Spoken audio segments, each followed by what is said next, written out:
guys. We're out here just messing around, but I kind of developed this little roll cast just because when you're in tight quarters, you know, this works out pretty good. So just wanted to share it with you. One thing is, you know, you can flip your line like this and catch it, and you can tie your fly on that way.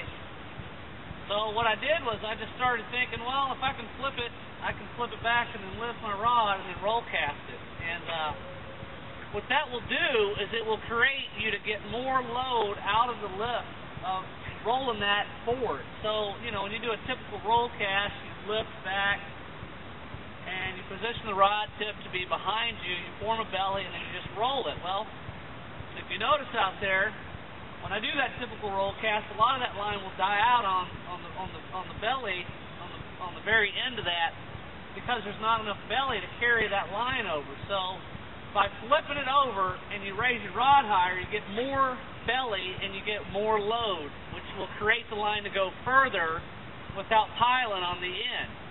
So let's do a normal one here. This is a normal typical roll cast. So I'm going to shoot it out there. It gets out there, but it dies at the end. So by doing this new one, and if I put more power in it, yeah, I can get it out there. Watch. You know, it'll go. But this little flip and then lift and then roll, boy, it just carries it. Just watch this one more time. Lift, bam. I mean, you could carry so much line out there from getting that a lot higher. Plus, it's the energy transferring through the fly line fluidly. So if I keep that staying fluid, it never slows down. See, if I lift it like this, I stop a minute, I form the belly, then I go. This other way, I can just lift it, keep the energy fluid, and just boom, and then I just power it. Seems to go out there a little better. So, all right, guys, while we're out here, we're going to go ahead and do one more thing that has really been on my mind to get online, and that is the proper way to mend lines. A lot of people, you know, and it's no offense to anyone, I mean, we're all taught to mend line, you just throw it upstream, but the key is to get the whole amount of fly line upstream behind the indicator, not half of it. So we're going to direct out here on the water, and I'm going to show you some. Hopefully you can see this fly line. It is a lighter color, so that might mess with us. But you know, here's the deal: when you cast upstream, you don't have to really mend. Okay, you don't really mend until it gets right directly at you. And when it does, it's not a scoop mend, okay? And a lot of people do this right here. So here we go. I'm going to need to mend right now. So here's what people do. They mend like this. They scoot it. All right? What you need to understand is you know, when you scoot like that, let's say I don't cast upstream and I cast more right there. I'm going to do half a mend, which means I still have a loop that's forming a swing up there on the front of the line, okay? I need to get that out of there. The whole fly line needs to be at a 45-degree angle, not half of the fly line. So in order to accomplish that, what you need to do is, let's just say I'm going to cast, I'm going to mend, okay? Now, the higher you raise your rod tip, the more line you lift off the water. So if I raise my rod tip real high, I lift more line off the water. And okay, so in order to lift, you know, more line, what you have to do is you have to lift your rod higher. So the less line that you're trying to lift, so if I make a cast that's 10 feet, I don't have to lift my rod as high, okay? If I cast more line, I have to make a higher lift in order to get all that line up off the water. Also, you should always try to mend right after you cast, especially if you're going to cast straight across, because it's going to get water load, and it takes a little bit more force to lift that line off the water because it's got water around it. So, you know, typically you should cast and then mend your line, create the angle, and then you have a really good drift. And it'll stay that way for a long time. You can see I don't have to do any mending right now. So, and this is when line control plays a big factor on, you know, keeping your proper drift slack free. And but if you kick the angle, you know, you'll get way better drifts. Also, I'm going to come back to you and show you this other roll cast I want to touch on. So we'll come back in a second, but just work on that. I mean, really. Just cast, and the higher you lift your rod, and it's a half circle.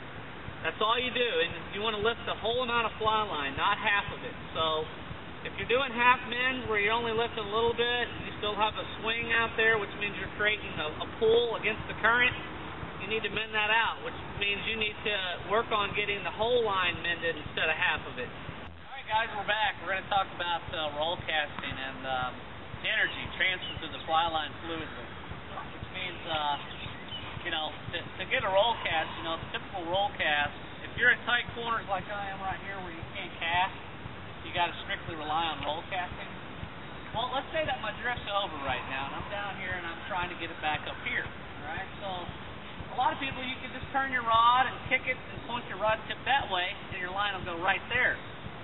But if you want it to be more fluid and more crisp, and never have an error and pile in and knotting up from making a bad jump up, trying to go upstream, there's such a thing as starting the energy and keeping it fluid through the fly line. So I'm going to start my energy right at the rod tip.